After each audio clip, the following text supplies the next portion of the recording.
So, as Paul said, I am someone who's been working with pronunciation for quite a while. And of course, changing to an online environment has been a learning curve for all of us. But it has been actually very positive because sometimes you are able to do things with the students that you never thought you could.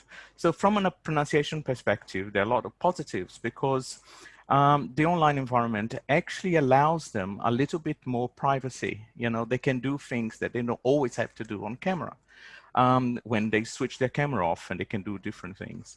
Some perhaps just as a funny beginning to this presentation, one of the things is when you change from a face-to-face to a classroom, to an online classroom, sometimes you don't know how they're feeling because it's easy to think that they are not looking at the whole process from a positive perspective. But then at the end of the course, you find out that they actually have been observing you and and noticing things about your online teaching that you didn't know. So on my slides here, you will see the present that my students gave me at the end of the course. So some of the things that I have been, photographing and screenshotting while shooting while I'm not paying attention. So just as one of those things to start the presentation. So, okay. So in this presentation, I'm going to talk about a program of learning that I have engaged my students who are learning academic English in the area of pronunciation. So some of the things that my students have to do over a long period of time is to improve their communicative skills to be able to achieve tasks which require confidence. So some of those things are specific tasks that they have to complete from a speaking perspective. So things like challenging other people's views and participating in debates, or presenting conclusions from research, using persuasive language and body language effectively to convey meaning. All of those things are difficult for you to do face to face. So on the online environment, it's pretty much the same thing. It's sometimes even more difficult because you have a lot of attention on you and you don't know what people are thinking about. You can't always read their faces and see how the audience are reacting to what you are saying. So here these are just samples of some of the tasks that my students had to do during the course. So they're just a few things. So to prepare them for this, I supplement the material from the course book with a pronunciation program that has to start a little bit early. One of the things that I like to do is to engage them in drama activities that can, provide them with more confidence to do things in class that they don't always feel confident doing.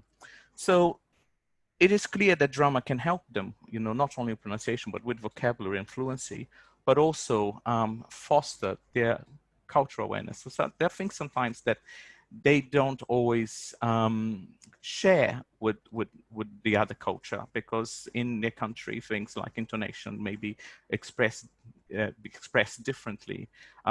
Even sometimes the concept of stress can be a little bit difficult for them as well. And there are all other aspects the drama can allow them to do this. So in terms of how does this work for me online? So I had to, over the process, become familiar with the technology of Zoom. And Zoom, and some of the logistics are things that I had to learn how to use it to my advantage and to the advantage of my students. So there was a learning process where I learned from them, they learned from me, and we established some kind of routine. And establishing routine is a very important thing for the online environment, because then things that sometimes take a lot of time, once you've set up that kind of routine, then it saves you time. So I'm just going to go, before we look at practical stuff, I'm just going to talk about some of the features of Zoom that I have used and how I use them with the activities that you're going to see later on. So on Zoom, one of the things that I thought, because we are going to be working with increasing their confidence on camera and increasing their confidence on speaking to an audience where they have to appear like I am now here to you in front of a camera, we tended to use the speaker view or the gallery view, and the routine was all the other speakers needed to be muted, because if the other speakers are not muted, then they will keep popping up on the screen. The other thing is the background noise and etc. And so then also they kind of help them to focus that this is my moment. This is my moment to practice. This is my moment to speak. The other thing was to ensure that they had clear posture, body posture on camera, you know, because I mean, I needed to be able to see them from here. And sometimes if we had to do kinesthetic activities or use of body language, I need to be able to see at least their hands. So posture was a very important thing. The chat was an extremely useful feature for us because when we were doing feedback, I used the chat to send them feedback on their performance. One of the things that I learned to do was to write on the chat and write all my comments and not press enter. So then I can sort of put them all together, and then at the end I can send it to the student. I mean, I avoided sending them as they were speaking, because there could be distracting, and also I didn't want them to sort of lose the flow of the kind of practice that they were doing.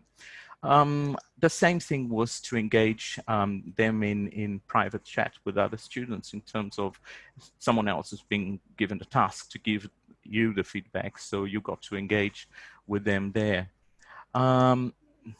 Breakout rooms, of course, were very useful because they need to have rehearsal time. And you can go to the breakout rooms, and because they feel a bit safer being with the fewer other students, and then you can sort of address problems before you can bring everybody together. And don't forget, what we are going to what we're talking about here is doing some of those tasks which require them to speak in front of other people and giving presentations. So overcoming that kind of anxiety that normally can happen when you have to speak in front of other people. So rehearsals are very important, and the breakout rooms are fantastic for that. Another feature of the breakout rooms that I thought was really useful, and I'll talk about later when I describe some of the activities, was to send general messages to the breakout rooms, because you know you have a feature when you set them up, or set the breakout rooms up, then you can actually send messages to to everybody, and sometimes you can feed in questions that you want them to discuss, why you're doing other things with other students as well. The other thing was the stop video function of Zoom. There is an activity that I might talk about it later, but the students had to do a sort of dialogue on practicing intonation, and they had to be two different characters. And sometimes they feel really shy at first to have a go. So if you give them, if you ask them to sort of remove their video camera, so then you can just focus on their voice. And that gives them some kind of protection first, so they can try out speaking before they can actually show their faces. And it was quite interesting, because some students sometimes said, I feel confident now, so I can do it without the mask. And I thought that was a useful thing to do. Annotate was another thing, and I'll demonstrate that a little bit later. So sometimes when we're working, for example, with the phonemic charts, the annotation was a useful thing for them to point out sounds to me, or for me to show them how to link sounds. So in terms of the learning process, the logistics of Zoom was a really useful thing for all of us to learn. And once we set up the kind of routine, so things started to work better for us. Okay. So in the learning program that I established with them, of course, it's a program that acknowledges that the usefulness of prosodic features for communication, so longer stretches of pronunciation. But when you are working with longer stretches of sound, when you're working with sentences or utterances that are longer than individual sounds, it's like an orchestra. If you've got lots of different instruments playing, you can hear the ones that are out of tune. And so all of this drama work on pronunciation that we're doing sometimes revealed problems that the students had and areas of specific needs that they identified, that were identified for the particular group of learners. My learners were luckily all from the same nationality. From a pronunciation perspective, this is great because I can target the kind of instructions that I was going to do. So if I look at, oh, sorry, I pressed the wrong button here. I'm trying to get the annotate. Okay, so from a pronunciation perspective, for example, you know, we then identify sounds that were problematic for things like the sound eh, you know, eh, and the sound ah, and okay. So for the Mandarin speakers that I worked with, they were problematic. The sound a was also extremely problematic. This were was another problem. Okay, so you know, using the phonemic chart on the screen and showing them how to link sounds was a useful thing to do. So sometimes if you're looking at connected speech, the chart will be a great way to work online with them, and also, you know, to do dictation. So sometimes you do dictations of words that you want, you know, silent dictations. You just point, and then they mute their camera and they say, and then you ask individual students to tell you, you know, what sound did you say, or all the words from the course book you could use with this. So I use the Pronside chart because the Pronside chart is useful because it allows me to work with stress. Yeah. So at the bottom of the screen, at the bottom of the chart, you have the reduced sounds, and at the top you have the full sounds. So it allows me to work with reduction. So moving on from that, you know, I'm going to give an example. Now we're starting to talk a little bit about how I applied practice to the online environment. So I felt that the students really needed to practice, develop confidence in improving, you know, aspects of connected speech. So the ongoing process was you do practice as you, every week they have to have something to do at home that will take time for them to practice. So I believe that students need to work with what I call a performance piece. And so here's an example from something I adapted from Judy Gilbert, and it's basically a humorous kind of a text between two friends. And we worked on the linking sound that the w sound, the off line that between the vowel sounds in the connected speech on the screen. And to do that, I get the students to use their fingers. So they use their fingers or their hands, but the fingers to, every time they read, they sort of roll their fingers like this. So for example, sometimes I go over to my friend's house. The first thing she says when we meet is, "How are you?" But I really tell her how I am. She doesn't listen. This happens so often that I decide to answer fine every time. But then one day I said, "You never listened." So she apologized and said, "From now on, I'll do better." And then she asked, "How are you?" And I said, "Terrible." She knew I was joking, so she said, "That's great. See how I'm listening to everything you say?" Okay, so with that practice, they can go into the breakout room, and then they can have a go when you go and you help and you ensure that they're using some kind of kinesthetic anchoring to help them to pronounce the linking. And then they bring back, you give some feedback, you bring them back, ask some students, they want to volunteer to say it. But one of the things that I find useful with activities that encourage a little bit of reading aloud like this is if it's been written, if a script been written for someone to read it aloud, like actors do, there are certain features of diacritic information on the text that can be exploited for pronunciation. So something like, if you notice the inverted commas. So when you read this text, the inverted comma, you change your voice. You naturally change your voice. So say the first thing she said when we met is, "How are you?" So there is a change of pitch. So there's something that indicates that you are someone else's voice. So the punctuation needs to be exploited with that text. So then they can practice, and then you focus on, you know, directions of voice and etc.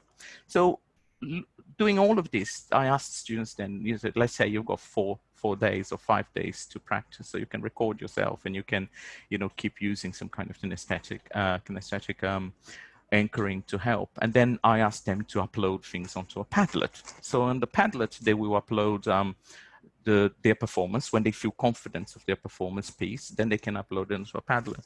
Now, here's a student who who had not very good pronunciation at the beginning of the course, and she was really keen on improving her pronunciation. So she was very hardworking, and she was constantly applying everything I said, and I was really happy with her. So I'm just going to play something. She put it on the Padlet. I've got consent from all the students to share this with you. So let's listen to her. If my sound, let me see if my sound. Okay. So let's listen to her. Sometimes I go over to my friend's house. The first thing she says when we meet is, "How are you?" But if I really tell her how I am, she doesn't listen. This happens so often that I decided to answer fine every time. But then one day I said, "You never listen." So she apologized and said, "From now on, I'll do better." Then she asked, "How are you?" And I said, "Terrible." She knew I was joking, so she said, "That's great. Say how I am listening to everything you say." Okay, so with that student, if you notice that she was actually using some kind of anchoring. I had a better video of someone that had a lot more physical going, but he didn't reply to my consent request. But now there was another student that I would like you to listen to, and she was strong at the beginning, and she did extremely well in her speaking test. And I thought, you know, let's listen to her, because while her pronunciation was great, he revealed to me that we needed to do further work and look at different aspects of her pronunciation that were not as similar to the one before. So she just needed to refine a little bit, and being able to do this, you know, outside the course with, you know, online, was a useful thing for her. So let's just listen to her. Jokes between friends. Sometimes I go over to my friend's house. The first thing she says when we meet is, "How are you?" But if I really tell her how I am, she doesn't listen. This happens so often that I decide to answer fine every time. But then one day I said, "You never listen." So she apologized and said, "From now on, I'll do better." Then she asked, "How are you?" And I said, "Terrible." She knew I was joking, so she said, "That's great. See how I am listening to everything you say." So, you know, they put quite a lot into this, and you can see that they even put makeup on when they recorded the video. But then on Padlet, we kind of responded to them, and you give them feedback to continue. So in this case, I just said to her, maybe the pace needs to improve. And so certain things that you can discuss with them are things like the meaning behind the intonation that they need to think about, you know. So in her case, there was sarcasm in that kind of that script, which she needed to pick up. Okay, so other drama-based techniques that we worked on were things that Galante suggests that we do. So I found that sometimes students need to be able to understand that, you know, body language is really, really important. So things like emotions like frustrated, happy, patient, and angry, we're all familiar with. But when you have to apply that to an utterance, you know, sometimes it's not an easy thing if the utterance doesn't lead itself naturally to that kind of pronunciation. So things like, "I've been waiting for you for hours, I'm glad you came." It is easy to do if you're frustrated, but it's not as easy to do when you want to express patience. So because itself, it's not an easy thing. So when they go into the breakout room, you can give them questions to talk about, you know, how they try to express that using body language, but also what did you experience? And I think conversations with students about how they feel about the process, how they feel about the language, how they feel about experimenting with that kind of activity is really important, because it generates a lot more conversation when you bring them back into the main room. And so, you know, so you would try, and then you can get them to record themselves as well. You know, sometimes if they're using things like Audacity, they can record and see where the stress goes as well. So there are lots of things that you can do with this, but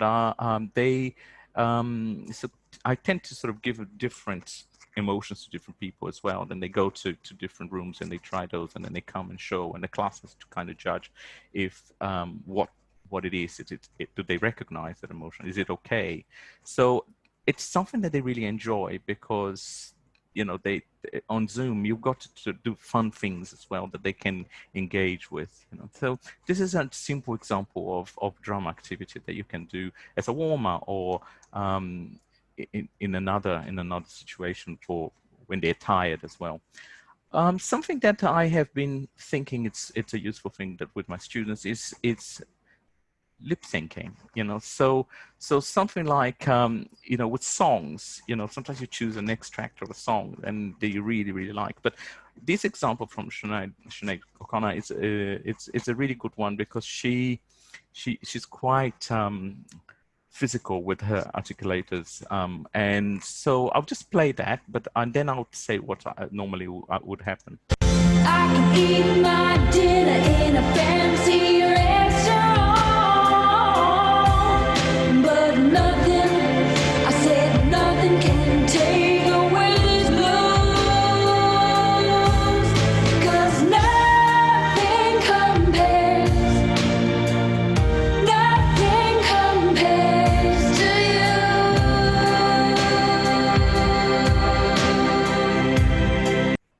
Okay, so as you can see, you know, if you are sort of shadowing her and lip syncing as well to this particular extract from the song, you know, you can look at how she puts her articulators in place. So one of the things that they can do at their own time, you know, at home without us, you know, is to sort of sing to the tune and kind of mouth it, you know, and see how it goes.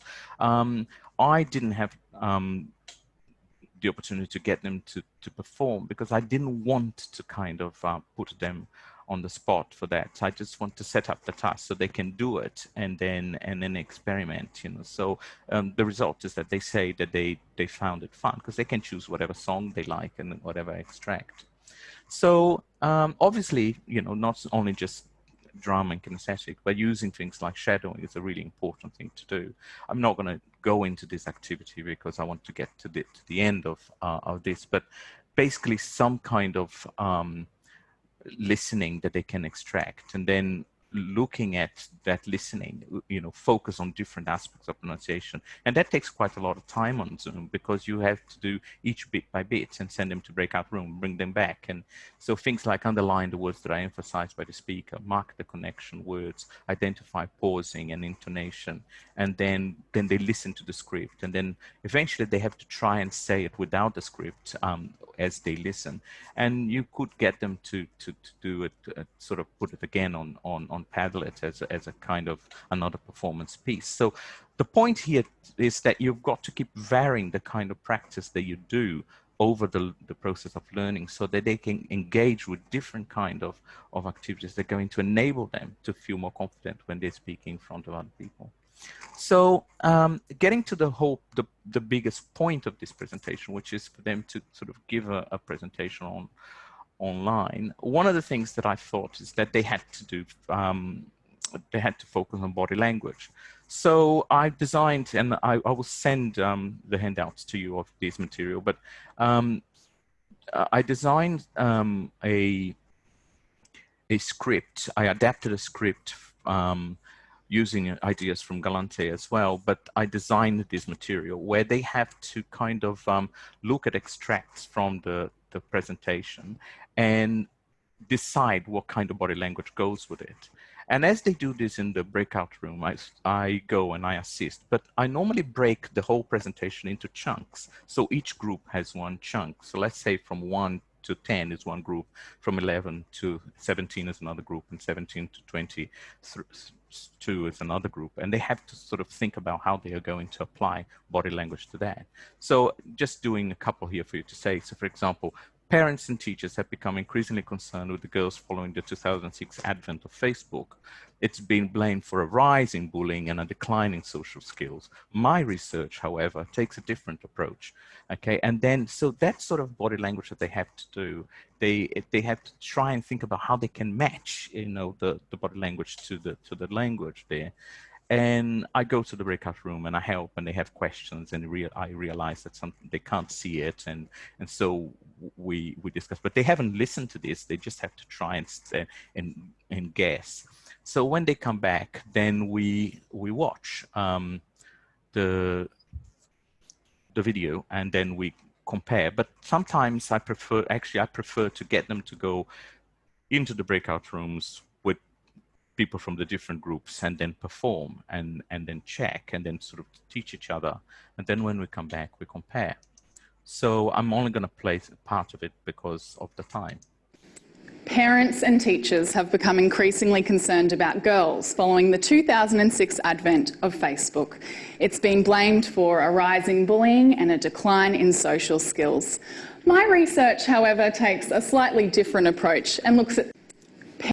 So one of the things that we do with that kind of activity, it's also because I tell them that this is a lady from Australia that won a prize for the 3-minute presentation and probably got some money for it. In the minute you mention money, they are very interested. And so, and then they get really, really into it.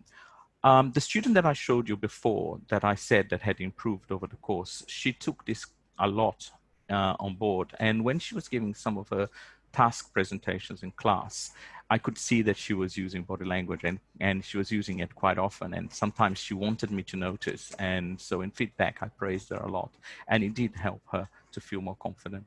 So getting closer to the end, I think research shows that the benefits of drama are there. They are not, so from past research suggests that even when compared to approaches like listen and repeat that offer opportunity to develop oral communication, which is not my belief, drama was still found to have stronger benefits for pronunciation. And I think that, you know, it's something that we need to use. I will finish obviously with the words of Catania. I think that students need awareness, and all the activities that I have shown you will develop awareness. Teachers must develop that awareness both in themselves and in their students. Appreciate that they have continuously adjust their teaching to the response to their students' learning, and this will transform the classroom. It is my belief, and I know those who know me and have listened to me before, I will say this again, I don't teach them, I let them learn. So thank you very much, and I don't know if I have time for questions. Thank you, Orizio. I really appreciate that. Can you, excellent. So you've got Orizio's contact details there. Now, Orizio, we probably have just run short of questions. Maybe just one quick question there was, which digital tool do you recommend that we use to record students for pronunciation feedback? Is there something in particular that you'd recommend if teachers wanted to use for recording and giving feedback? I think there are lots of things that you can access for that. I think Audacity is a useful one, you know. I'll write it down. I use the Padlet for them to record things, but I don't, to be honest with you, and I don't want to offend anybody or make people feel bad, I don't believe a lot in recording and giving feedback to learners. I believe recording is useful for them to listen and to try and improve, but unless the performance, unless the feedback is present, it is very ephemeral. They need the anchoring, and that's why the teacher needs to be present to be able to give them that anchoring at the time. So that perhaps is the way I work. So I work where they have to be able to have something tangible at the time of the feedback to go and improve. So if I have to listen to then say, they can't always remember. It has to be almost like when you burn your finger, you're not going to put your finger back on the heat, are you? So, no. Sorry. All right. No, that's great. Thanks, Orizio. Really appreciate that. There was lots of really positive comments as well in the chat. Thank you. and a couple of questions we might not have got to, but thank you very much. We'll hand over now to our next presenters, and I think Henno. Yes, thank you. We're actually going to take another quick short break and go and grab a drink, something to nibble on, and we'll be back at 6 p.m. Australian Eastern Standard Time, so exactly 10 minutes from now. We'll see you then. Okay.